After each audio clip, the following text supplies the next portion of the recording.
This is DRF Race of the Day.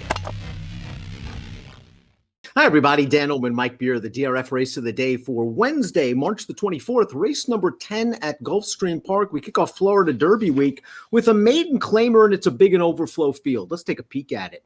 $35,000 maiden claimer for 3-year-olds. You can download free formulator pass performances for this race on the Race of the Day event page at drf.com. Access them and handicap along with us. Mike, the 10th City Magic is your 3-1 morning line favorite. It is a Michael Maker claim. Beware. Yeah, I mean, I guess he deserves to be the favorite, Dan. I mean, his 3 turf starts so far aren't going to blow you away, but he is off the claim for a guy who has great numbers with horses like this.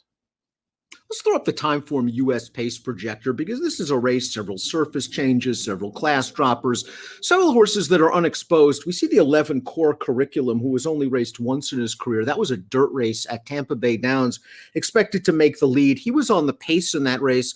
This horse has some turf pedigree. He's dropping in class. Usually that would be a good thing, but considering this pedigree, do you think Todd's given up? Yeah, I mean, I don't know how much, how short a price, let's just say that, how short a price I would want to take on this horse. Maybe he'll win, Dan. He is bred to handle the surface switch. It's a little odd that he's dropping right away without even having tried turf yet. It's not like he did so much running first time out that you want to take a short price on this horse. Lots of changes for the number 1 Navy Pier, who projects for a nice ground-saving trip as he stretches out around 2 turns for the first time, adds blinkers, is a first-time gelding, an even performance sprinting last time out, Mike, but he has the pedigree to handle 2 turns. Yeah, I mean, maybe he'll stretch out and just be better. So far, they've run him twice. To me, he hasn't done any running at all. Maybe Hey Padre is a horse that's dirtied up and deserves to be treated more as a first-time starter than as a horse that's already run. In his career debut, he ran in a maiden special weight against a Nex, who came back to win the Palm Beach Stakes with an 85 buyer. And last time out against special weights on the dirt, he just ran into a runaway. This by far is the weakest field he's faced. Yeah, I mean, listen, if he's going to be a big price in here, and we'll see how that plays out, then I'm not going to argue with this horse. He's another one. I thought, Dan, he has faced 2 good fields. I thought he was a little bit green first time out when they debuted him on turf, but man, he did absolutely nothing in there, and then he didn't do anything on dirt the next time. Perhaps the Lasix and Blinkovers makeover is just what the doctor wants for the 3. El Romantico. This is a horse beaten 15 lengths last time, but took some money.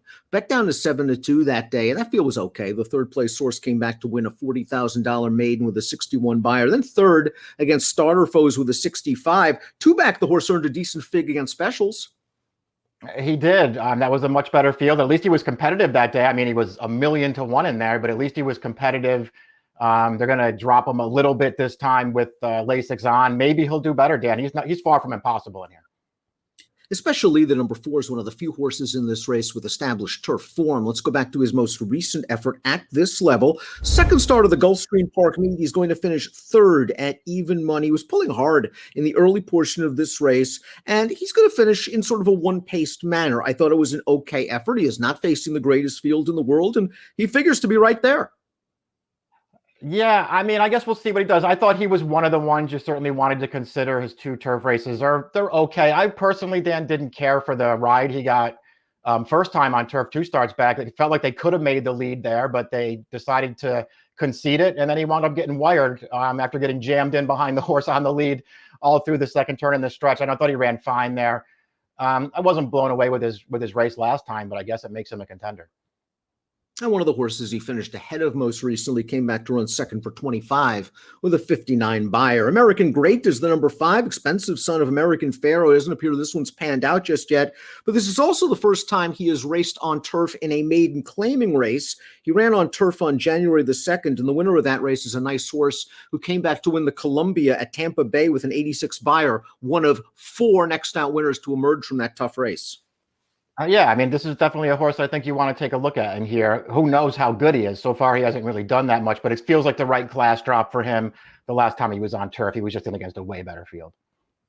3rd time turf for the number 6, the Great Oz. This horse has tactical speed. I would expect him to be forwardly placed, and he can work out a nice trip. He was 4th last time out for 50, but he ran well for the 35 2 starts back. Yeah, he did. I mean, just got out finished in there. He did make a short lead in the stretch. He ran fine in that race. I didn't love his race last time. I thought he got a really good trip up close to a very slow pace. And to me, not only didn't he threaten the 1-2 finishers, he then got out finished from behind for third. So I didn't love that about his last race. But I mean, listen, Dan, he's another one. He's not facing much in here, and he's already shown that he can handle the grass. There are things to like concerning the 7 Correlate, who is 15-1 on the morning line. This horse earned a 71 Beyer speed figure as a 2-year-old on turf. And in his one start this year at Tampa Bay Downs in a maiden special, he was in a tough group. That race produced 3 next out winners. He's now listed as a first-time gelding, Mike, and gets significant class relief. Yeah, huge class drop. Listen, he's the horse who, if the morning line's even close to right, I think he's a horse that you have to be very interested in. He's only really run well once from his first 4 starts, but I mean, I think if he runs that race from October 18th in here, he'll probably win, Dan. I mean, he ran really well in there. I thought he made a legitimate pace. He stayed very gamely through the stretch. The 1-2 finishers of that race both looked pretty good to me. Maybe they were just giving him one off the little layoff last time, Dan. They didn't even try to go forward with him in there, and he did nothing. Big City Dreams is the 8th. This horse has raced twice in his career and has finished ahead of a total of 1 horse. He's getting blinkers, slight class relief, but he has to do a lot better. Yeah, he's going to be a big price once again.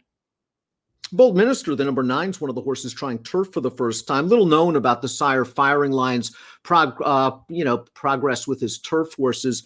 Only 0-for-1 with first-time turf runners. The dam placed on turf. This horse is a 0.5-to-1 turf winner.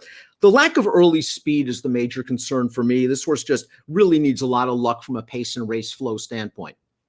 And that's what it looks like. I mean, he, at least, in his defense, if he wanted to take a shot, he's a little bit of an unknown. I would have been personally more interested in him if he had a little bit more turf pedigree down. I just didn't really find enough to get me interested.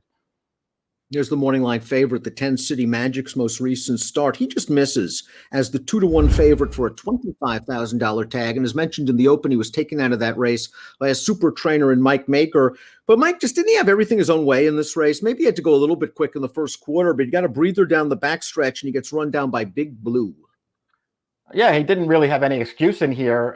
So you'd have to worry about that kind of stuff, I guess. Overall, then I think he's run pretty well in 2 of his 3 starts. The one in the middle there, he didn't really do that much while he was on the outside. Other than that, I guess his other 2 starts are pretty good. And, you have the Maker thing off the claim, and this is the race of the day. You have the free formulator PPs. Look them up. First off the claim, maidens on turf. The numbers are excellent. Core Curriculum is your number 11, your expected pace setter on the Timeform US pace projector. The horse ran once at Tampa Bay, showed speed, tired badly, now drops, but has turf pedigree. He is a 1/2 to Temple City, who was a grade 3 winner on synthetic and a very good turf stallion. Yeah, he was grade 1. That horse was grade 1 placed on the main on turf rather. So he was a good horse. This horse obviously seems like isn't going to turn out to be that good. Pletcher's dropping him right away. I don't know how much I agree with the pace projector, Dan. I know they have him on a clear early lead. I don't know if that's going to be the case in here. They rode him for the lead from the rail first time out, and he got there. But, man, he just didn't really do any running at all that day. Well, let's take a look at our top picks for the Wednesday race of the day.